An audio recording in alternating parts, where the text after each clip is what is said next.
అందరికీ నమస్కారం అండి. God bless you all of you. యేసుక్రీస్తు గారు నిజమైన దేవుడు, ఆయనే సృష్టికర్త, ఆయన తప్ప వేరే దేవుడు లేడు అని సువార్త గట్టి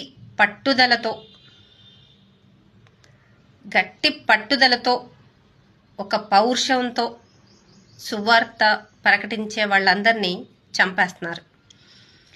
యేసుక్రీస్తు గారి 11 మంది శిష్యుల్ని కూడా యేసుక్రీస్తు గారు నిజమైన దేవుడు, మేము కళ్ళతో చూసాం, విన్నాం, తాకాం, మేము చూసిందే చెబుతున్నాం అని యేసుక్రీస్తు గారి 11 మంది శిష్యులు చెబితే వాళ్ళను కూడా హతసాక్షులు చేశారు. విచిత్రంగా వాళ్ళని హింసించి చంపేశారు. అదే భాగంగా పాస్టర్ ప్రవీణ్ గారి కూడా అలాగే మరణించారు. యేసుక్రీస్తు గారు దేవుడు కాదు అని వాళ్ళని చంపేసినంత మాత్రాన దేవుడి సువార్త ఆగిపోదు.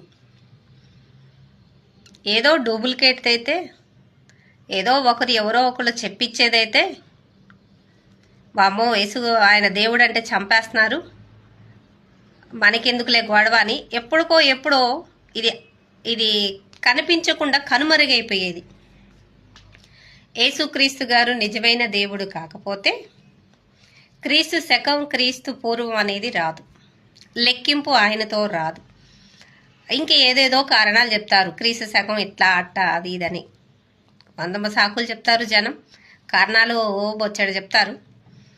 యేసుక్రీస్తు గారు నిజమైన దేవుడు అని చెప్పిన వాళ్ళందరినీ హతసాక్షులు అయిపోతున్నారు అందరూ. అలా హతసాక్షులు అయిపోయినంత మాత్రాన సువార్త ఏమన్నా ఆగిపోతుందా? దేవుడు రాకుండా ఉంటాడా? దేవుడు ఉగ్రతను చూడకుండా ఉంటారా? ఇవన్నీ ఎవరు ఆపలేరు. దేవుడు యేసుక్రీస్తు కాదు అని ఎవరు నిరూపించలేరు, ఆయన సువార్తని ఎవరు ఆపలేరు. ఇది 100కి 100% నిజం.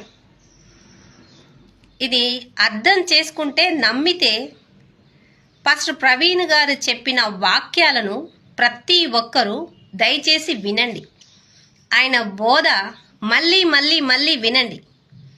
దేవుడు వాక్యం ఎంత బలమైనదో, దేవుడు రాజ్యం ఎంత బలమైనదో, మనిషి కోసం ఆయన ఎలా ప్రాణం పెట్టాడో మీరు తెలుసుకుంటారు.